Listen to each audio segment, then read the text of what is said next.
Nobody likes dealing with health insurance.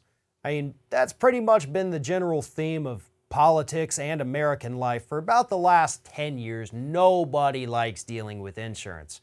But for some people, it's even more of a headache than others. And that's the case of a college professor out in Arizona who wanted to undergo gender reassignment surgery.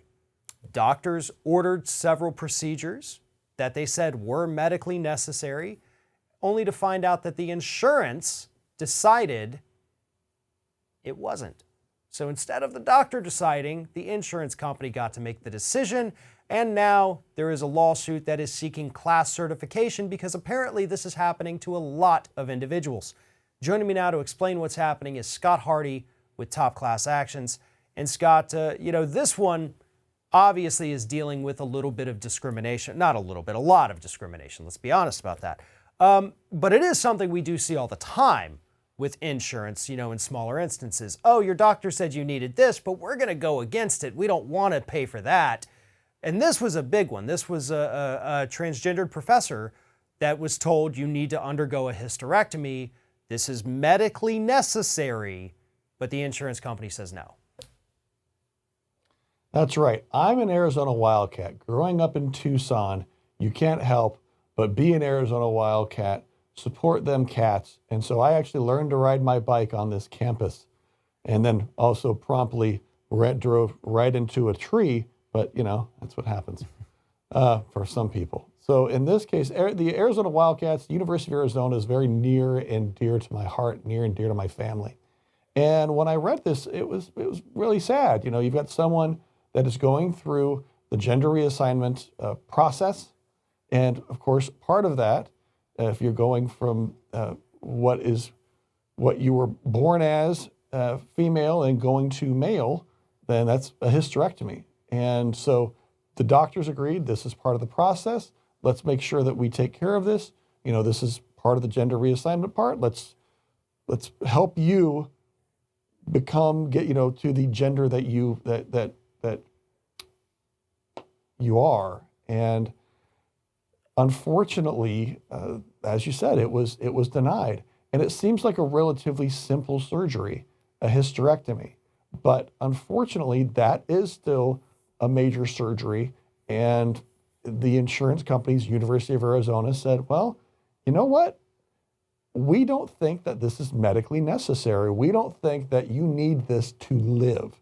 And that's really what the decision was made here is this discrimination of this person is making the choice to go from female to male?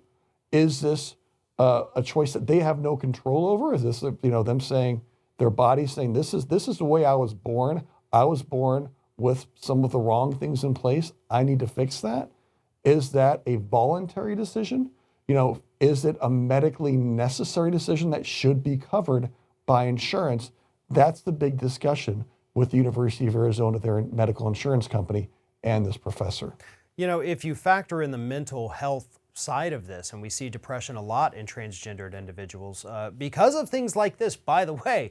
So I would say, yes, this is absolutely medically necessary. This is not a choice. Just like the choice to have a hysterectomy, maybe because you have ovarian cancer. Yeah, you still have to make the choice to have the hysterectomy, or you can choose to die, essentially. But with the suicide rate that we see among transgender individuals, I think it's very easy to make the argument that this could be the life or death decision. If this person cannot become the person that they are supposed to be, the person that they feel they are, this is going to adversely affect their mental health. This could destroy the rest of their life. This is a medically necessary procedure. And I imagine that's obviously what the lawyers are probably going to argue with this one against the insurance companies.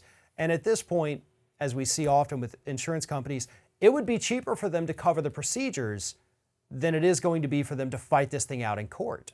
But if they start covering these procedures, maybe in the long run it's going to cost a couple $1,000s more for them, which probably, again, wouldn't be a big issue if we didn't have all the price gouging with the hospitals. And so this is a long discussion that can touch a lot of things, but the bottom line is that, is the procedure medically necessary?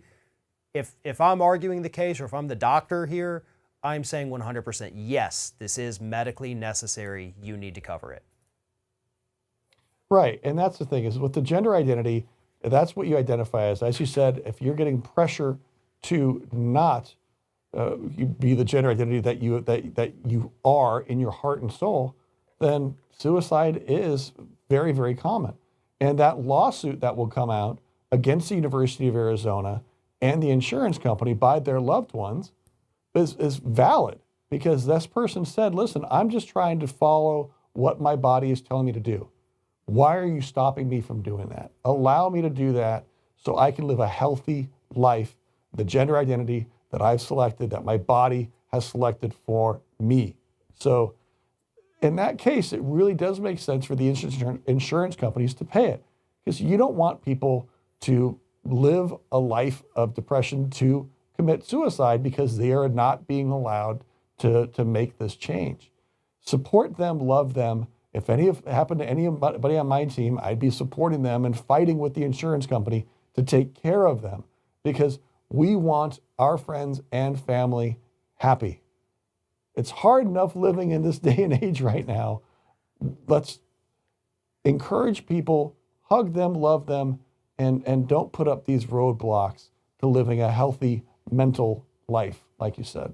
Absolutely. And for more information on this, please follow the link in the description of this video and head on over to Top Class Actions. And if you have not already done so, subscribe to the weekly newsletter. It is one of the best resources out there for consumers to arm themselves with the knowledge that they need and to stay up to date on potential class action settlements. Scott Hardy with Top Class Actions. Always a pleasure talking to you. Thank you. You're welcome. Thanks for your time, Farron.